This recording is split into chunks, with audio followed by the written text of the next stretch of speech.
Mesdames et messieurs, bonjour. C'est un plaisir d'accueillir aujourd'hui Sophie van der Stegen, qui est historienne de l'art, musicologue peut-être, Non, historienne de l'art. historienne de Ouais, l'art, ouais, euh, dramaturge, responsable, fondatrice de la compagnie ouais. Archie Artichoc. Artichoc, qui va venir le 23, c'est le Oh, 23, oui, c'est ça, tout au à Palais fait. des Beaux-Arts pour un spectacle qui s'appelle Flûte, Tout à toute fait. famille, pour les enfants, Oui. les adultes. Qui a travaillé à la chapelle Reine-Élisabeth et qui a obtenu en 2023 le prix du roman noir de la Foire du Livre pour L'Envol de Tosca, dont on va parler. Alors, pour un premier roman, c'était un roman, pour un coup d'essai, c'était un coup de maître. Est-ce qu'on Ouais. s'y attend? Non, pas du tout. Euh, je pense que j'ai toujours j'écris depuis longtemps, mais l'idée d'écrire un roman, ça c'était vraiment quelque chose que j'avais envie d'un jour réaliser. Donc c'était un peu un défi que je m'étais posé à moi-même de me dire tiens, au fond, si j'arrivais à écrire un roman et mettre le point final d'une histoire qui serait construite, euh, je me dis je pourrais être fière de moi, voilà.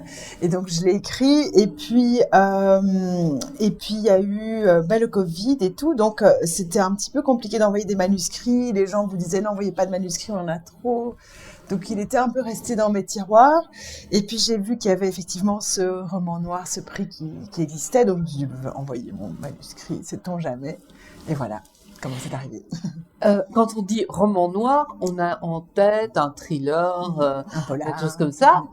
Qu'est-ce que vous diriez à ceux qui n'ont pas lu le roman? Je ne sais pas si parmi vous certains l'ont lu. Non? En fait, je Ben me voilà. suis dit, il y a un cadavre, donc c'est un roman noir. Voilà ce que je me suis dit. Il n'y a pas vraiment une enquête, bien sûr, ça n'est pas présenté sous cette forme-là. N'empêche qu'il y a quand même ce suspense de se demander, tiens, et qui est ce cadavre qu'on voit apparaître dans la première page et c'est ça, je dirais, le suspense du livre est construit autour de ça. Donc, c'est dans cette mesure-là que je me suis dit que c'était un roman noir et que ça pouvait entrer dans la catégorie. Et effectivement, puisque Et il a effectivement. été couronné. Après, je sais que certaines personnes trouvent que ce n'est pas tellement du roman noir, mais plutôt de la littérature blanche, comme on dit. Personnellement, je trouve que c'est un petit peu spécieux de faire des catégorisations comme ça. C'est clairement pas un polar comme on l'entend, ni un roman policier, mais voilà, c'est assez dark. Voilà. 3 héroïnes Oui. de milieux très différents. Est-ce que vous pourrez nous les présenter? Oui, bien sûr. Puisqu'en plus, Si je m'en souviens encore. Non, je m'en souviens. c'est Femme de Mars, donc ce sont des héroïnes. Oui, c'est un roman que j'ai construit comme un roman en tresse, comme on dit, avec 3 points de vue. Donc, il y a d'abord en fait, avec 3 points de vue que je voulais situer socialement dans des endroits différents, des points de vue différents et des âges différents. Donc, un peu les 3 âges de la femme, la toute jeune qui a 18 ans, qui s'appelle Alina, qui est donc d'un milieu social, je dirais, modeste. Elle ne sait pas qui est son père, sa maman. Voilà, elle est assez en conflit avec sa mère. Donc ça, c'est Alina, la première héroïne, qui va rencontrer lors d'une soirée à l'opéra où elle se retrouve vraiment par hasard. 2 autres personnages. Donc il y a Hélène, qui est, disons, la femme d'un âge on va dire quoi, c'est une jeune femme qui va avoir 40 ans, je pense, ou qui est dans la fin de sa trentaine, qui elle est directrice de l'opéra en question, et enfin sous-directrice plutôt. Et la troisième personne, c'est la vieille dame, la dame âgée, on va dire, qui elle est une mécène de l'opéra. Voilà. Donc il y a vraiment 3 milieux sociaux différents, voilà, et 3 âges différents pour ces femmes. Elles ont pourtant des points communs. Elles ont des points communs, oui.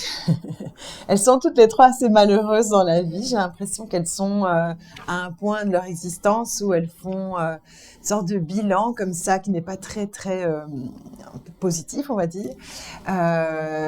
Disons que donc Anita, qui est la dame plus âgée, un bilan sur sa vie qui est elle est assez déçue d'elle-même. Je dirais que elle se dit qu'elle s'est laissée vivre comme ça, dans une sorte de luxe, qu'elle n'a pas fait grand-chose de son existence, et qu'elle a eu un mari qu'elle a plus ou moins supporté, mais pas vraiment aimé.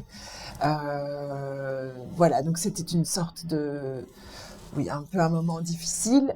Et la personne, Hélène, donc le personnage de trentenaire, fin de trentenaire, elle est un peu amère sur son travail. Elle trouve qu'elle a beaucoup donné dans son travail et qu'elle a peu reçu, au fond, qu'elle est un peu avec ce plafond de verre, qu'elle n'avance pas, qu'elle est tout le temps sous la coupe de son directeur qui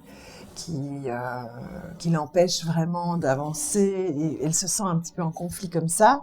Et puis la jeune Alina, elle est plus dans un moment où elle sait pas ce qu'elle veut faire de la vie, elle est juste en révolte contre sa mère, contre le système, voilà.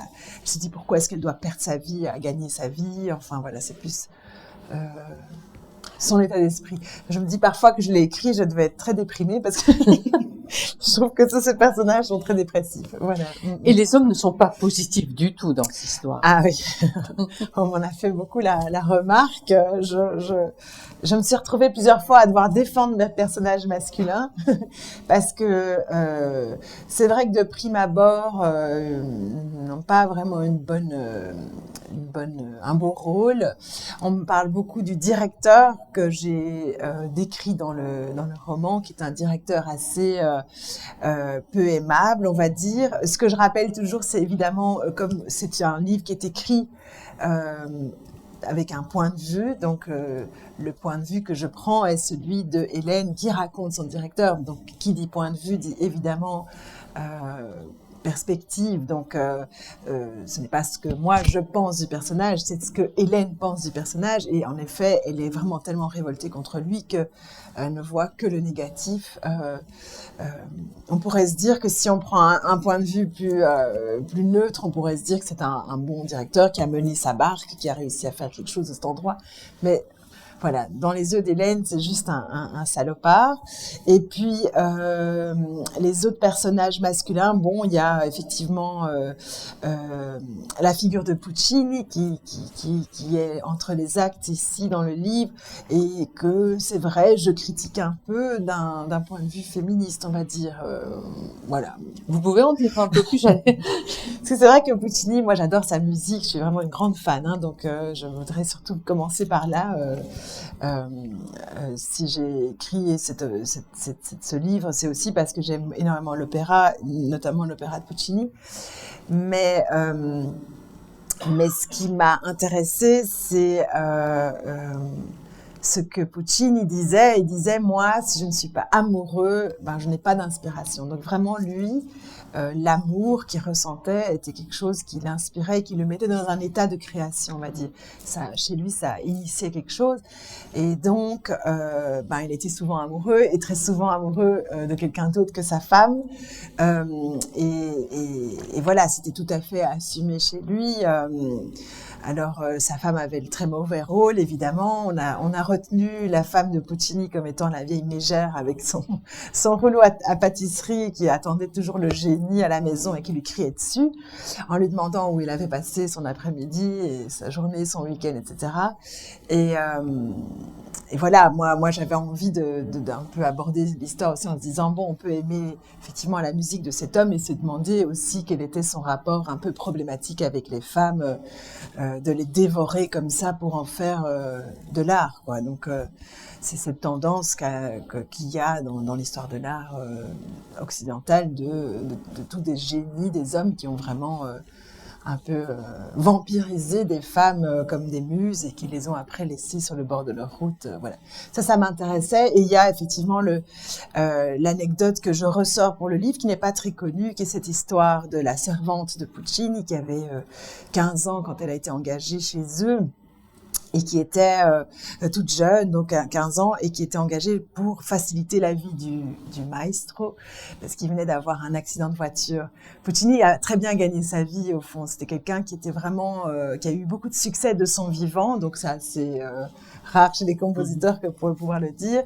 Donc il a pu acheter des villas, il a pu acheter des voitures, il adorait la voiture, la vitesse, donc on est au début du XXe siècle, on va pas très très vite, mais enfin il a quand même eu un accident de voiture, donc à du 30 km/h, ils ont quand même réussi à verser dans le fossé, ça a été assez grave. Lui, il était vraiment immobilisé dans son lit pendant longtemps, et donc on a engagé une petite jeunette du village pour s'occuper de lui. Et puis, elle est restée là quand même longtemps, 5 ans, dans cette maison. Et puis, Elvira, la femme de Puccini, la fameuse mégère, n'est-ce pas, a soupçonné qu'il y avait une affaire entre son mari et la jeunette en question. Et donc, elle a chassé cette fille vraiment de chez elle en la traitant de tous les noms. Et la jeune fille s'est suicidée, voilà. Donc c'est quand même une histoire assez tragique qu'on connaît pas bien. C'est pas une histoire très connue dans le parcours de Puccini. Puccini finalement, comme c'est la femme de Puccini, c'est la meilleure, qui a été accusée d'avoir harcelé la jeune fille. Donc elle a été vraiment inquiétée par la justice. Il y a eu un procès. Et Puccini, qu'est-ce qu'il a fait? Il a payé. Donc il a sorti les bifetons et comme ça on a le procès a été, il a donné de l'argent à la famille de la victime pour dédommagement et l'affaire a été abandonnée. Moi, ce qui m'intéressait, c'était évidemment ce rôle de servante que je pouvais mettre en parallèle avec ce rôle que Alina a dans l'histoire. C'est la jeune fille qui finalement se retrouve femme de ménage à l'opéra. Je trouvais qu'il y avait un beau parallèle à faire entre ces deux personnages, voilà. Mais à ce propos, dans le roman, il y a l'opéra publie une revue pour le public, et j'ai trouvé cette citation, et donc je me disais, bon, c'est en lien peut-être avec le titre, mais pas que. Mais Puccini finit toujours par désarmer ses héroïnes, leur ôter toute combativité, parce qu'elles tombent amoureuses. Tomber, le mouvement de la chute des femmes commence par l'amour chez Puccini. Je suppose que vous adhérez, que c'est votre... C'est marrant parce que j'ai voulu appeler ce livre La chute de Tosca pendant longtemps. Et puis, il y a eu comme ça une poussée en moi qui s'est dit, oh là là, Sophie, il faut arrêter d'être négative dans la vie. Il n'y a pas que la chute, il y a aussi l'envol. En fait, une chute peut être un envol aussi, d'une certaine façon. C'est aussi une possibilité de fuite peut-être, ou de se désinvestir d'une chose pour être... Enfin, bref. Mais oui, effectivement, c'est un cliché à propos de l'opéra, mais il y a quand même vraiment de ça dans cet art. C'est un art qui est assez sexiste, au fond. Quand on l'analyse, nous, avec nos yeux actuels, on se dit, oh là là, toutes ces histoires de féminicide, toutes ces femmes qui meurent et qui sont encore en train d'embrasser la main qui les tue, presque, tellement elles sont amoureuses. Oui, il y a un peu, pour nous, femmes du XXIe siècle, une sorte d'aberration dans cette... C'est surtout vrai dans l'opéra du XIXe. Oui, effectivement. Beaucoup, Rigoletto, par exemple, on voit bien la jeune fille qui se sacrifie pour son horrible duc, tout en sachant que c'est un horrible... Donc, la petite... Comment elle s'appelle, l'héroïne de... La fille de Rigoletto, j'ai oublié aussi. Voilà, monsieur est un connaisseur. Effectivement, Gilda, en sachant que le duc est en train de flirter avec une autre, elle décide quand même de se sacrifier pour lui. Donc, ce sont des choses qui sont difficiles à comprendre à nos yeux.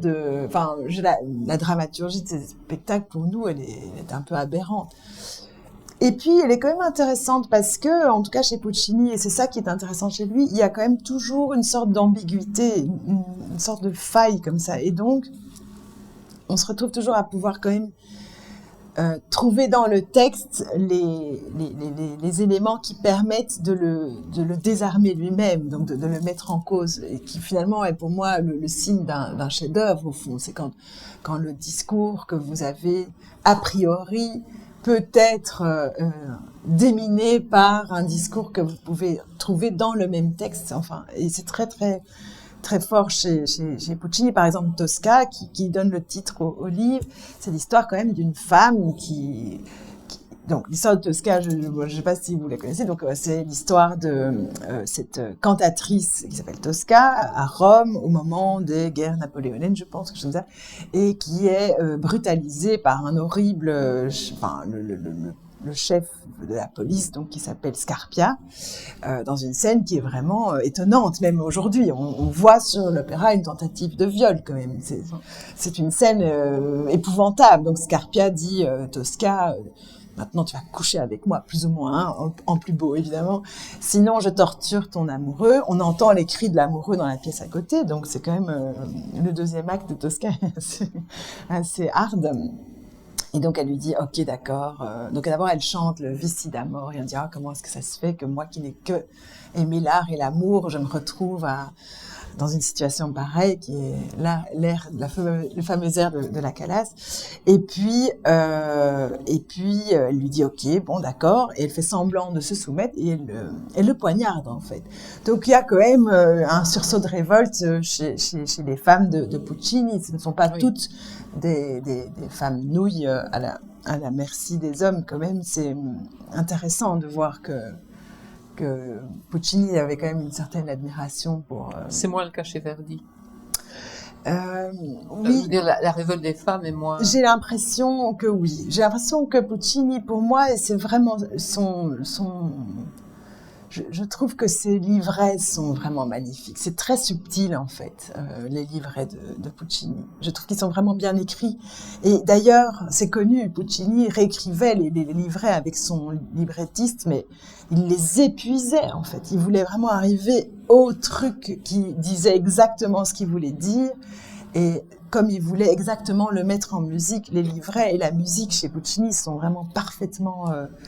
agencé, je dirais, vraiment réfléchi comme un tout. C'est assez... quand on aime la littérature, on ne peut que aimer cette façon. Alors Verdi, c'est différent. C'est pas non plus inintéressant. Hein, non, mais je veux dire, les femmes sont même le rôle plus des victimes. Oui, même le rôle de Gilda, où on se dit, tiens, c'est une victime, machin. J'y ai repensé l'autre jour, je me suis dit, mais au fond... Dans le geste de Gilda, il y a comme une sorte de fuite aussi, quoi, de fuite consciente. C'est comme si elle décidait qu'elle préférait mourir que de vivre dans un monde où elle était soit soumise à son père, je trouvais qu'il y avait de ça aussi dans la lecture possible du Rigoletto, du personnage. Voilà. Est-ce que à part je confonds toujours Alina, oui. Alors ça, Alina qui serait un peu la figure de cette pauvre servante de Puccini. Est-ce que les autres femmes ont aussi un peu quelque chose d'héroïne puccinienne ou bien bon? Non, peut-être. En fait, je me suis dit, il y a comme si dans le personnage de Hélène, donc la trentenaire déçue par son travail, et Anita, la femme qui a eu une vie plutôt oisive et inutile, il y a comme eu, pour moi, une réflexion de réalisation de soi par soit le travail chez Hélène, soit l'amour chez Anita. Je pense qu'Anita, on s'en rend compte assez vite dans le livre, donc je peux le raconter, mais donc la rencontre dans l'opéra résulte avec une paire de bagues, je vous passe les détails, mais en tout cas, ce que ça fait remonter chez elle, ce sont tous les souvenirs de son amour, du seul et unique amour qu'elle ait vécu dans sa vie. Véritable amour, enfin, et comme quoi elle en était aussi très déçue, en fait. Donc vraiment comme si une réalisation de soi par l'amour n'était pas non plus possible, en fait, voilà. Mais c'est une question, hein, Mais Hélène aussi, avec son mari, ça... Oui, alors c'est vrai que ça, c'est un personnage masculin très peu sympathique, je dois dire. Ah, les gens me demandent si c'est mon mari. Je dis non, alors rien à voir. J'ai un super mari. C'est vrai que c'est aussi mais j'avais l'impression que Hélène accordait moins d'importance à l'amour dans sa vie. Enfin, en tout cas, c'est pas là que se joue son ambition, ou en tout cas ce qu'elle a mis comme moteur à sa propre vie. Voilà. j'avais l'impression Plutôt que c'était... la réussite professionnelle Oui, qui est c'était au cœur plutôt de son... ça, en tout cas. Son projet d'émancipation passait par là et n'avait pas lieu. Voilà. Je Pas vais encore encore. vous citer. Les femmes sont douées pour mettre les hommes en valeur. Est-ce que le monde de l'opéra et plus généralement celui de la musique ne reste pas quand même un microcosme très masculin? Oui, c'est vrai. Oui. Bah, les arts en général, mais Mais c'est-à-dire qu'on a quand même cette chose à laquelle on n'échappe pas quand on est en tout cas dans la musique classique comme moi. J'évolue là-dedans depuis longtemps maintenant. C'est que tous les compositeurs sont des hommes, oui. les chefs d'orchestre, enfin les personnes qu'on admire vraiment et qu'on met un peu sur un piédestal, ce sont très souvent des hommes. Alors ce qu'on voit beaucoup dans les maisons d'opéra, dans les institutions culturelles comme là où je travaille, la Chapelle musicale, c'est que finalement, il y a beaucoup de femmes dans les équipes et que les équipes administratives qui sont donc constamment en train de mettre ces hommes en valeur, que ce soit par la communication, il y a vraiment toute une armée de femmes pour finalement mettre des hommes en valeur. Et ça m'avait frappé à l'époque parce que ce sont des métiers dans la culture qui sont très peu rémunérateurs. Et donc, c'est vrai qu'il y a beaucoup plus de femmes que d'hommes dans les équipes. Mais à la tête des équipes, c'est toujours des hommes. Enfin, c'est encore très fort le cas. Et les compositrices, c'est vrai qu'on en connaît les peu. J'ai compositrices, entendu l'autre jour Sophia, à la radio. Maintenant, il y a une petite... sur Musique Roi, on passait un morceau d'une compositrice du 19e dont j'avais jamais entendu le nom. Oui, on se rend compte qu'il y a vraiment eu un effacement des femmes. Ce n'est pas une chose... Moi, je suis pas une féministe hyper... non, mais... Voilà, je trouve qu'il faut quand même rester... n'est-ce pas rester... J'ai pas envie de dire rester aimable, mais d'essayer d'avoir une conversation sensée et rationnelle, parce que voilà, j'ai pas envie qu'on parte dans les accusations, etc. Mais il y a quand même eu... consciemment ou inconsciemment de la part des hommes, un effacement des femmes comme créatrices, oui, vraiment, comme compositrices, comme écrivaines, enfin, je veux dire, c'est vraiment... Et je me suis dit, il y a eu beaucoup de femmes qui se sont effacées comme créatrices au profit d'hommes qui avaient vu en elles des créatrices. Et au fond, c'est quelque chose que j'ai remarqué moi-même. Quand vous rencontrez une personne qui vous inspire, c'est souvent parce que cette personne elle-même est une personne créative. Et vous vous retrouvez, oui, en tant que créateur, presque, oui, aussi à vampiriser la personne parce que elle vous inspire, mais aussi dans le sens que elle vous met au travail, quoi. Donc, voilà, on connaît plein de cas d'hommes, d'écrivains qui ont dit à leur femme, n'écris pas, c'est moi qui écris, ça c'est moi. Des peintres aussi. Et des peintres aussi. Et moi, je suis persuadée qu'il y a des femmes qui ont vraiment aussi écrit pour leur mari. Ça, je n'ai aucune preuve de ça. Mais pour moi... Colette, oui, c'est vrai. Et pour moi, par exemple, typiquement, le chapitre où Anna Karenine meurt, il a été écrit par la femme de Tolstoï. Enfin bon, ça, je m'avance beaucoup, mais je trouve quand même qu'on sous-estime peut-être le côté petite main derrière, comme toutes ces femmes étaient les secrétaires de leur mari. Enfin, il y a eu beaucoup... Vous savez, j'ai fait un spectacle, j'ai fait la dramaturgie d'un spectacle qui est allé à la Monnaie avec Harold Noben, le compositeur, sur Stefan Zweig. Et en fait, lui... il a largué sa femme à un moment donné pour la secrétaire, c'est vraiment le cliché, de 20 ans de moins que sa femme. Et donc l'opéra qu'avait composé Harold Noben, qui est ce compositeur belge, il est liégeois, lui, il n'est pas de Charleroi. Lui, s'était attaché aux dernières heures de ce couple qui s'est suicidé à deux, donc... encore une histoire de... enfin, lui, il voulait se suicider et il a un peu forcé Lot à se suicider aussi en lui disant « il n'y a aucune chance qu'on s'en sorte, c'est la guerre ». Enfin, c'était très, très crépusculaire les derniers moments de Stefan Zweig au Brésil avec Lot. Lot qui critiquait tout le temps dans ses lettres. D'ailleurs, il disait « oh là là, elle tousse comme un chien, elle m'empêche de me concentrer ». Enfin, il n'était pas très sympathique avec sa femme, sa deuxième femme. Et en fait, pourquoi je parle de ça, c'est parce que je me suis dit, comme elle était secrétaire, en fait, elle écrivait tout ce que lui dictait. Lui, il dictait. Donc, il dictait ses livres et elle écrivait derrière. Donc, il y a quand même tout un travail de mise à l'écrit. Et qui dit mettre, enfin, c'est comme maintenant, vous savez, beaucoup d'écrivains, même moi, je teste aussi, travaille avec ChatGPT. Donc, vous vous retrouvez à prompter votre engin, votre machine, votre robot, qui va vous faire les phrases. Bon, alors après, il faut retravailler, parce que les phrases sont très souvent très clichés, avec beaucoup d'adjectifs, des adverbes et tout, c'est d'une lourdeur épouvantable.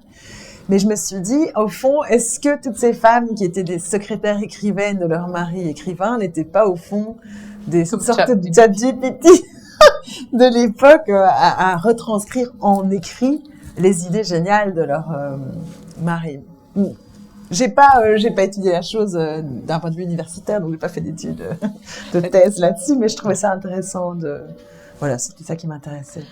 Puisqu'on parle d'écriture, quand on lit le roman, c'est très morcelé, on passe de l'une à l'autre. Est-ce que vous avez eu cette idée dès le départ, ou bien c'est venu en cours de rédaction? Ou c'est ChatGPT qui vous a dit? Ouais, c'était avant ChatGPT, donc ça c'est vraiment un roman que j'ai écrit moi-même. Je pense que le premier personnage que j'avais en tête, c'est vraiment celui d'Alina.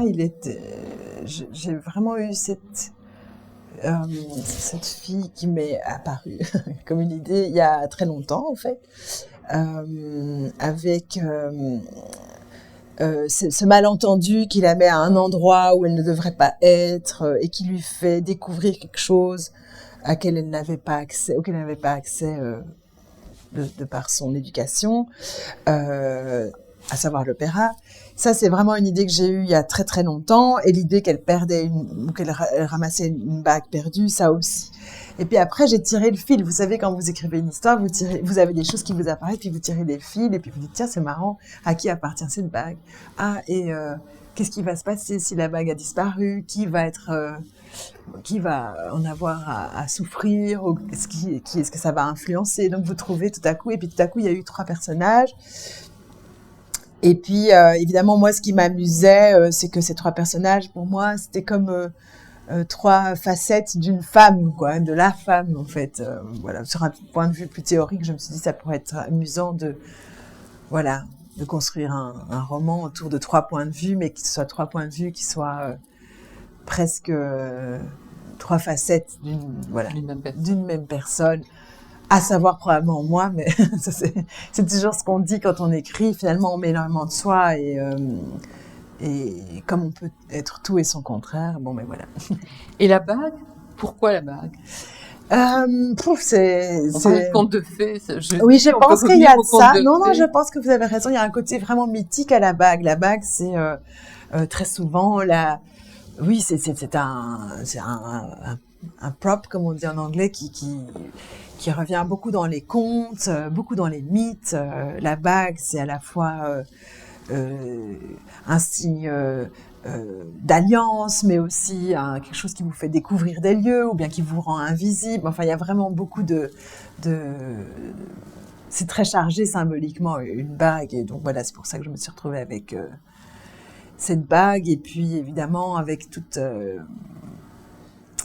ce qui m'amusait aussi comme réflexion, moi, enfin en tout cas quand j'ai eu cette idée de bague, c'était cette idée du vrai et du faux, et je vais pas en dire plus, mais je trouvais que c'était vraiment intéressant d'interroger le faux dans la littérature, en fait, puisque finalement un roman, qu'est-ce que c'est des histoires fausses, mais au service de quelque chose que vous avez envie de faire passer, qui serait de l'ordre d'une certaine vérité. Donc il y a vraiment le jeu vrai-faux dans le roman, dans le romanesque en tout cas, ce qui m'intéresse beaucoup, vraiment. Ouais. Ah oui, oui, je trouve que notre littérature actuelle a vraiment du mal avec cette notion de vrai-faux, en fait.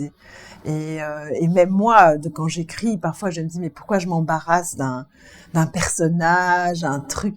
Pourquoi est-ce qu'on ne va pas plus raconter tout de suite les choses telles qu'elles sont, au fond? Et on se retrouve alors avec l'autofiction qui a beaucoup de succès actuellement, et qui est vraiment la réponse que nous faisons, nous, au problème du vrai-faux dans le roman. Notre époque, en tout cas, aborde ça comme ça. Mais même dans l'autofiction, il y a de la fiction. Oui, oui, bien sûr, mais vous voyez bien ce que je veux dire, c'est-à-dire que vraiment le problème de fiction et de faux et de vérité, ça préoccupe beaucoup les lecteurs et les écrivains. Et le statut du roman, en tant que le roman peut tout dire par rapport... Exactement. Et puis on voit bien que dernièrement, il y a eu beaucoup de romans qui ont eu énormément de succès, justement parce que leur rôle dépassait celui de la littérature et avait un impact réel sur la société. Des romans comme Le Consentement, des choses comme ça, ce sont des romans qui ont vraiment dépassé leur rôle littéraire, quoi. Ou le livre de Neige Sino, Le Triste Tigre, là, sur l'inceste, c'est un livre qui est éminemment littéraire, qui est vraiment, d'ailleurs elle le dit elle-même, c'est une réflexion vraiment qu'elle inscrit dans le littéraire, donc qui n'est pas journalistique, qui n'est pas biographique, autobiographique, mais qui finalement est un sujet qui dépasse le littéraire et qui entre dans la vraie vie et qui provoque des changements de loi, des changements... C'est intéressant, en fait. Et puis la difficulté aussi pour le public, parce qu'il y a ce procès maintenant qu'on veut intenter à Karim Daoud, parce qu'on dit qu'il s'est inspiré d'une patiente de sa femme pour son roman. C'est très intéressant. Donc, la frontière entre la fiction et la réalité est parfois très ténue. Et c'est une chose qui, en tant qu'écrivain, en fait, on ne s'en rend pas compte, en fait, quand on se lance dans l'écriture, à quel point, au fond, c'est une chose que les lecteurs cherchent dans votre livre. Ils cherchent la vraie vie, en fait. Donc, ils vous posent plein de questions. Je vous parlais les gens me demandaient si c'était mon mari, le mari d'Hélène. Et on m'a demandé aussi si le directeur était mon directeur à La Chapelle. C'était une chose très difficile à vivre parce qu'au moment où le livre est sorti, donc mon ancien directeur de La Chapelle est mort. Donc, il y a eu une sorte de concomitance épouvantable, en fait, dans la vie. Et on m'a demandé, mais enfin, Sophie, cet horrible directeur, est-ce que c'est ton... Donc, vous imaginez la situation, c'était épouvantable. Et donc, on se retrouve en tant qu'écrivain en train de se dire, mais c'est de la fiction, alors on se réfugie dans la fiction, de la même façon que Kamel Daoud fait ça aussi. Très intéressant, Kamel Daoud, c'est quelqu'un que j'aimerais bien rencontrer, parce que je trouve qu'il dit beaucoup de choses très intéressantes. Mais en soi, je vois très bien en quoi est-ce qu'il a pu être embarqué dans une histoire sans presque s'en rendre compte, parce qu'au fond, il y a des choses qui vous intéressent juste, vous prenez un élément et puis tout à coup, ça vous embarque dans une piste et peut-être que cet élément est biographique de quelqu'un, oui, ça c'est vrai. Mais vous ne le savez pas toujours. Mais parfois, vous l'avez même oublié d'où vous tenez cette chose-là. Donc après celui-là, j'ai écrit un autre roman, donc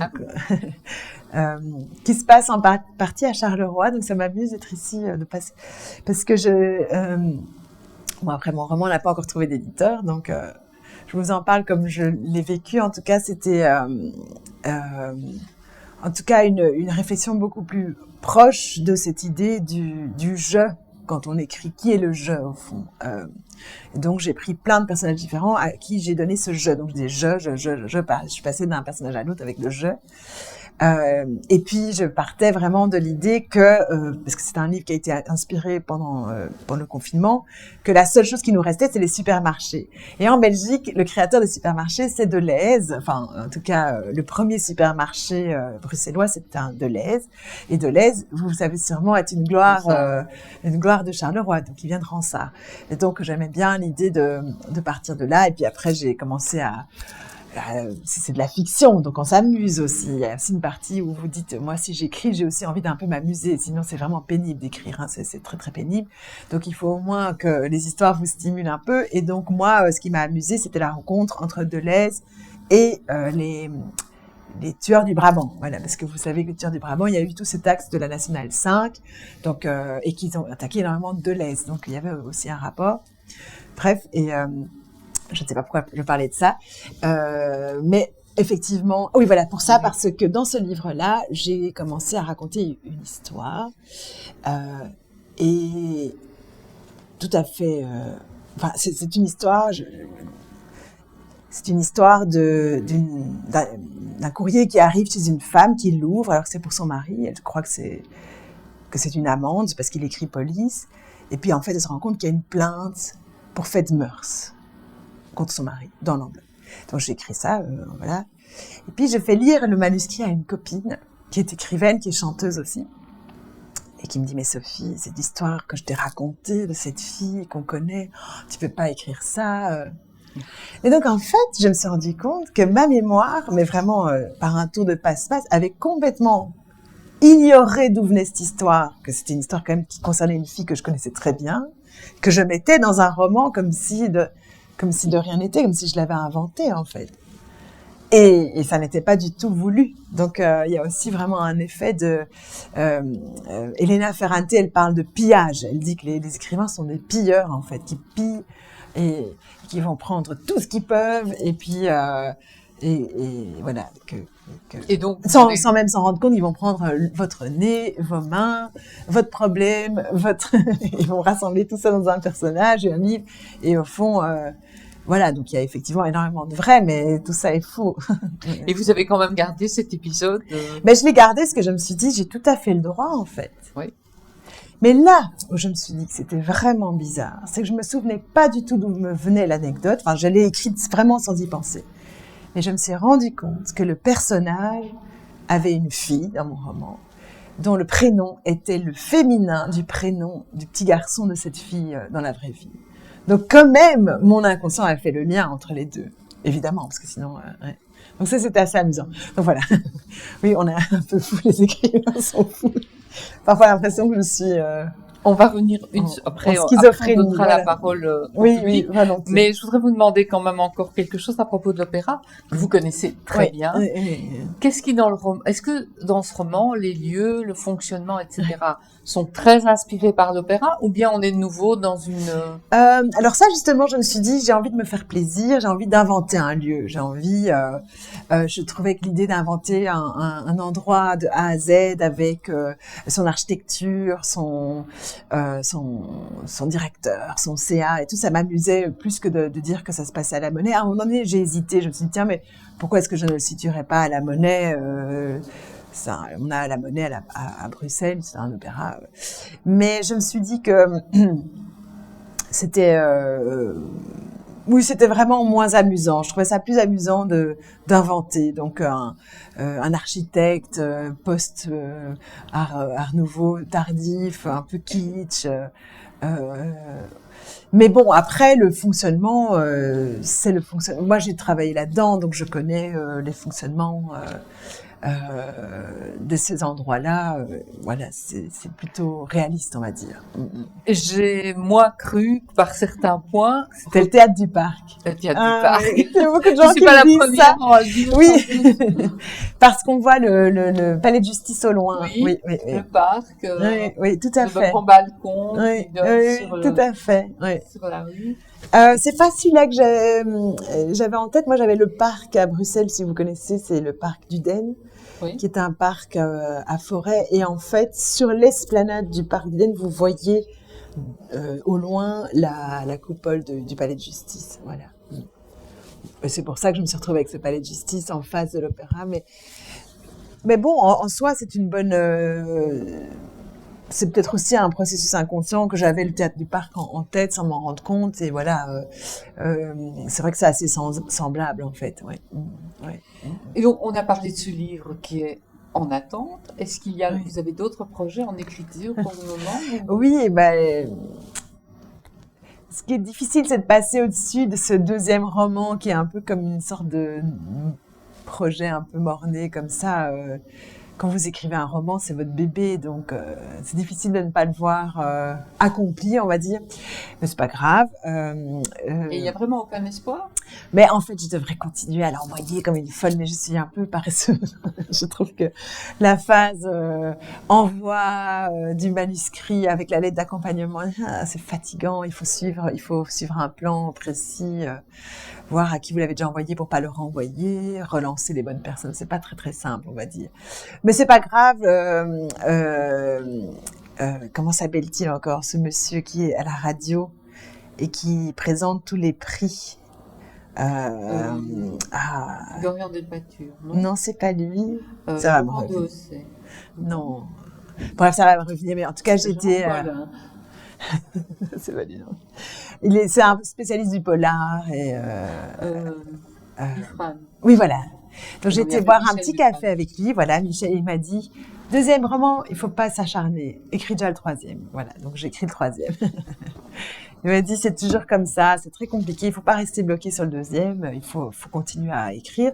Donc pour tout vous dire, là, je suis en train de terminer un roman, mon premier pour enfants. J'avais envie d'essayer parce que j'écris beaucoup pour enfants. Mes spectacles sont beaucoup pour les enfants. Donc là, c'est une histoire d'un chat. Donc c'est raconté par un chat. Voilà. Et puis mon prochain projet que j'ai déjà commencé, c'est un roman. C'est plus autobiographique, donc vous voyez, même moi, je commence à. Je sais plus qui disait ça, mais les écrivains disent toujours moi je. En fait, c'est vraiment, on fait semblant de parler de quelqu'un d'autre, mais et c'est l'histoire qui est inspirée de mon histoire familiale. Donc, c'est une légende dans ma famille, comme quoi mon arrière grand-mère, qui était allemande, lors de la chute de Berlin, enfin quand Berlin a été pris par les soviétiques, donc à la fin de la donc maintenant, en fait, il y a 80 ans, a été violée par un jeune soldat russe. Et alors, elle aurait ri en disant comment est-ce que ce jeune soldat russe ne voit pas que je suis une vieille femme, que je n'ai plus aucun charme, qui a encore envie de moi, enfin, et donc ça la faisait rire. Et en fait, ce rire m'intéresse. J'ai envie d'explorer le rire, voilà, de cette femme. Donc c'est un roman, voilà, comme elle s'est fait violer sur un tas de charbon, ça s'appellera Charbon. Voilà, donc je suis déjà en train de l'écrire. Donc, vous voyez, on écrit toujours, quand on écrit après quels projets vont avoir un prix, quels projets vont résulter en... Ça, ce n'est pas ma responsabilité. Enfin, il y a aussi une part de... Les livres ont une vie que vous ne maîtrisez pas du tout, en fait. Je vous parlais de ce roman-là, il a été publié au moment du décès de mon ancien patron. Il a joué un rôle dans ma vraie vie aussi qui était étonnant, quoi. Donc, c'est là que la fiction et la réalité se rencontrent aussi d'une façon très étrange. Et le scénario du livre dans ma vie est presque plus intéressant et plus étrange que le scénario que j'ai inventé dedans. Oui, mais on dirait que c'est invraisemblable si vous l'écrivez. Oui, voilà, si j'écrivais le roman de ce roman dans ma vie, mais les gens me diraient, mais c'est beaucoup trop farfelu. Il y a eu beaucoup de coïncidences étranges. Ouais. Mais ça, je sais qu'il y a beaucoup d'écrivains qui vous parleront de ces coïncidences autour de l'écriture. C'est comme si on les cherchait, au fond. On est toujours en train de chercher le signe. Tu vois. C'est un peu médium, en fait, vous savez. On dit beaucoup de ça. Moi, je le ressens très fort comme ça. Quand l'écriture est juste, elle est presque médiumnique, je sais pas comment. Ouais. Voilà. Avant de donner la parole au public, vous pouvez peut-être nous dire deux ou trois mots du spectacle Oui, alors venez le voir. Non, alors c'est un spectacle, ça s'appelle Flûte, c'est d'après la Flûte enchantée de Mozart. Donc, je l'ai créé en décembre 23. C'est une réduction de la Flûte enchantée de Mozart pour les enfants. Et au fond, moi, ce qui m'amusait, c'est que la Flûte enchantée, ça a été mon premier opéra. Donc, quand j'étais petite, je l'ai découvert sur cassette. On avait les cassettes du Petit Ménestrel. Je ne sais pas si vous aviez connu ça aussi, les Petits Ménestrels. Mais c'était déjà beaucoup plus ancien que mon époque. Donc, c'était déjà... à l'époque, c'est votre génération. Mais non, je pense que c'est même encore plus ancien. Non, enfin, c'était toutes des voix hyper vieux jeu. Et on devait tourner les pages. Il y avait de la musique sur les petites cassettes là. Et ma sœur et moi, on jouait à la flûte enchantée. Donc on mettait la cassette et alors on imitait les personnages, on chantait, on prenait les rôles, on devenait un peu tout le monde dans l'histoire. On comprenait rien parce que les chants étaient en allemand, donc on inventait notre langue, notre allemand. Et en fait, c'est ça que j'ai gardé comme idée pour la mise en scène ici. C'est comme si on prenait le rôle des chanteurs. Enfin, voilà, il y a une sorte de voilà, le régisseur devient Tamino, le deuxième régisseur devient Papageno, enfin c'est voilà. Et les enfants participent énormément, donc ils se lèvent, ils chantent, ils jouent, voilà. C'est très interactif et très participatif comme vision de l'œuvre. Mais les adultes peuvent y aller Ah oui, aussi. les adultes adorent. Hein. Je les entends glousser. Et à un moment donné, on fait du yoga, puisque j'imagine que Zarastro est un gourou de notre époque, donc une sorte de secte de yoga. Et donc, à un moment donné, on doit tous se lever et faire du yoga. Ça les amuse, ça amuse beaucoup les adultes, parce que de faire du yoga sur du Mozart, ça n'arrive pas souvent. Voilà. Ouais. Bien, merci. Merci. Maintenant, si vous avez des questions... J'étais très bavarde. La première est toujours difficile. Oui. Ou des remarques, ou... Est-ce que vous allez à l'opéra? C'est moi qui me pose la question. Ici, à Charleroi, il y a tous les spectacles de Liège qui viennent, non? Au Palais des Beaux-Arts, me semble-t-il. Il y a un accord avec l'Opéra de Liège, ici, à Charleroi, hein, pour les... Oui. Vous viendrez voir Flûte? Ah, c'est vrai? J'aimerais bien voir comment vous transformez quelque chose qui a déjà vécu et qui vit toujours. Oui. Mais voilà. Je trouve qu'on peut transformer, mais c'est vraiment un travail de chercher, pour moi, l'esprit de l'œuvre quand même. Je trouve que je n'ai pas envie de violenter le texte de Mozart ni son projet, mais j'avais l'impression qu'on pouvait revenir à une forme plus de ce que c'était à la base. La Flûte enchantée, c'était vraiment un Singspiel, donc c'était une œuvre populaire. Elle a été écrite pour le peuple, pas les gens d'aristocratie. Elle a été présentée dans un théâtre populaire des suburbs de Vienne.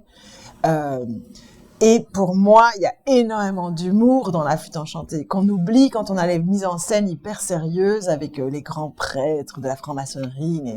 Moi, j'ai l'impression vraiment que Mozart s'est foutu du monde. Mais évidemment, ce qui est dur, c'est que sa musique, qui est parfois excessivement belle, parfois anéantit ce côté très drôle de son propos. Donc, il y a un vrai mélange des genres dans la lecture que j'en fais. Pour moi, il y a sans arrêt le côté grotesque qui vient percuter le côté sublime de la musique. Mais je pense réellement que c'était l'esprit de l'œuvre de Mozart. Ça, j'en suis presque sûre, quoi. Je peux pas imaginer que, quand il imagine que Tamino s'évanouit à la vue du serpent, c'est quand même, c'est pas très drôle, enfin, c'est pas très héroïque. On a un prince charmant qui arrive dans un endroit et il voit un serpent, il s'évanouit. Donc, moi, je m'amuse beaucoup à mettre ça en scène. Et quelque part, il a fait quand même revivre Zarathustra. Oui, et en même temps, exactement. Et c'est ça qui est, pour moi, c'est vraiment génial, cette œuvre, parce que il y a effectivement aussi toute une symbolique. Elle peut se lire à beaucoup de niveaux. Elle peut se livrer vraiment. Et moi, j'ai choisi le niveau enfantin, parce que pour moi, c'était mon projet. J'avais vraiment envie de rapprocher ça d'un public toujours au bord de rire. Les enfants, il y a un côté très réjouissant dans cette façon de toujours avoir... Mais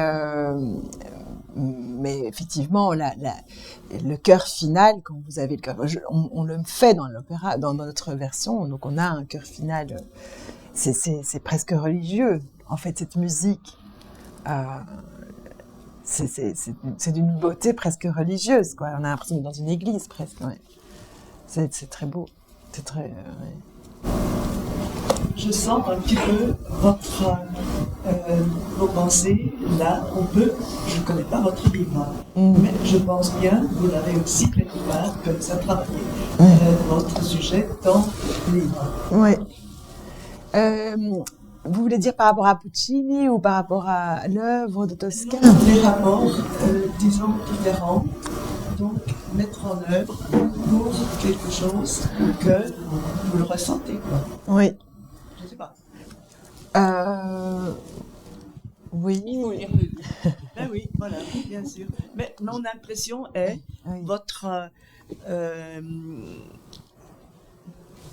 vos idées sont tellement bien dans ce domaine, votre sens de mettre à comprendre l'autre, c'est ça, finalement, la difficulté, non? Oui, c'est vrai. Il y a une recherche dans l'écriture, je trouve, d'essayer de comprendre les motivations des gens, sans jugement aussi, d'arriver à avoir une vision empathique, c'est moche ce mot, mais enfin d'avoir une sorte d'empathie. C'est pour ça que pour moi, c'est très difficile de dire, par exemple, que le directeur de l'opéra est quelqu'un de mauvais. J'ai vraiment l'impression que c'est juste une certaine forme de lecture qu'en fait une personne, mais dans l'absolu, ce n'est pas une mauvaise personne, c'est juste... Oui, on ne voit qu'un angle. On n'en voit qu'un angle, exactement, oui, tout à fait, oui. On ne connaît pas dans le privé. C'est pour ça qu'à un moment donné, j'imagine qu'il rencontre la jeune Alina et qu'il lui dit bienvenue dans cette famille et tout. Et je me dis, c'est important aussi de montrer que, que tout dépend de l'angle. Ouais.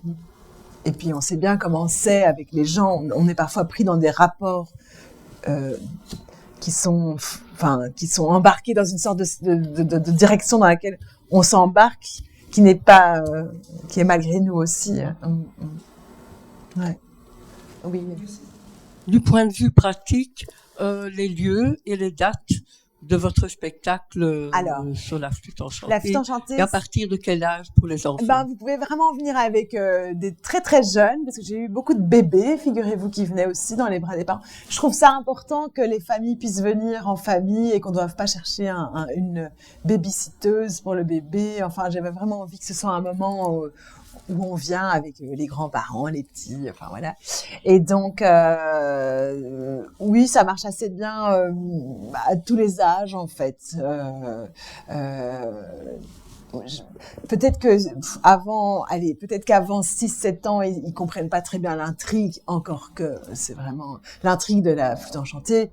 Quand vous la réduisez à sa simple expression, ça n'est pas grand-chose. Ça n'est pas grand-chose. Vraiment, il reste pas grand-chose du point de vue de l'intrigue. J'ai eu une remarque comme ça d'une dame qui est venue voir le spectacle. Normalement, les gens vraiment ont tous été très élogieux, mais cette personne-là me disait vraiment, vous auriez quand même pu trouver une intrigue un peu plus passionnante que deux hommes cherchent deux femmes.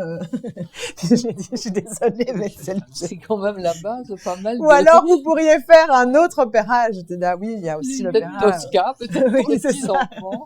Ou bien Wagner. Une femme se fait tuer par un homme. Une femme, c'est-à-dire, les intrigues, elles sont ce qu'elles sont. Voilà, mais donc c'est dimanche 23 mars, donc c'est dimanche prochain à 4h et c'est au Palais des Beaux-Arts. Voilà, dans Ici à Charleroi. Ici à Charleroi, oui.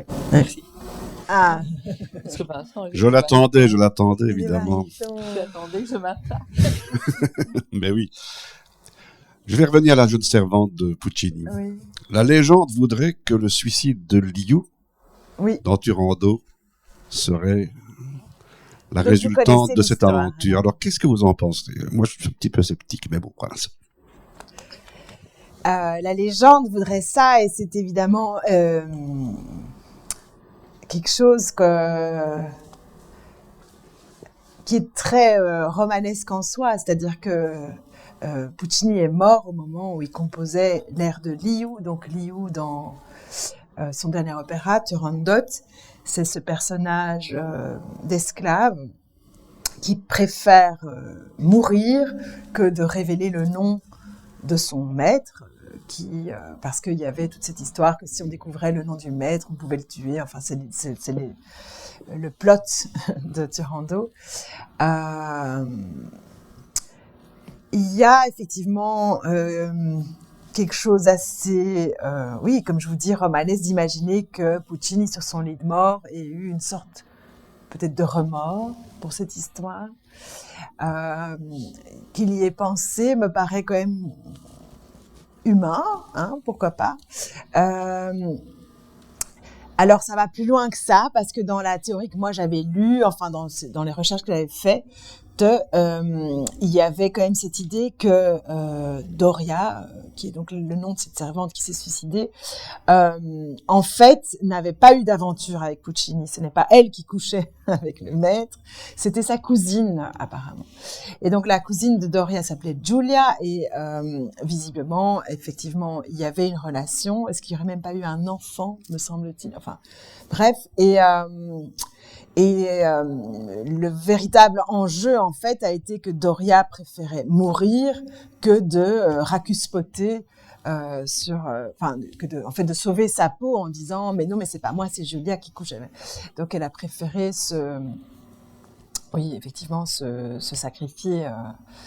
On dit aussi, la légende veut qu'elle était très sensible à la musique de Puccini, qu'elle aimait énormément ce qu'il faisait. Donc, elle avait aussi une compréhension artistique de la production de Puccini. Voilà, on ne sait pas beaucoup plus que ce que les documents nous apprennent. Mais moi, je sais pas, j'aime assez bien cette idée que cette Liu soit une figure, voilà, idéalisée du drame. Effectivement, Oui. Lui, effectivement, il y avait une cousine qui était dans le jeu. Ouais. Eh bien, alors je vous propose de nous retrouver autour de l'apéritif. Si vous avez des questions supplémentaires à poser à Sophie, vous pouvez la retrouver. Et il y a ces romans dont vous pouvez acheter. Je suppose qu'elle acceptera volontiers une petite dédicace. Je la remercie encore. C'est gentil. Et je vous merci à vous. Pour votre présence. C'est gentil. Merci. Super.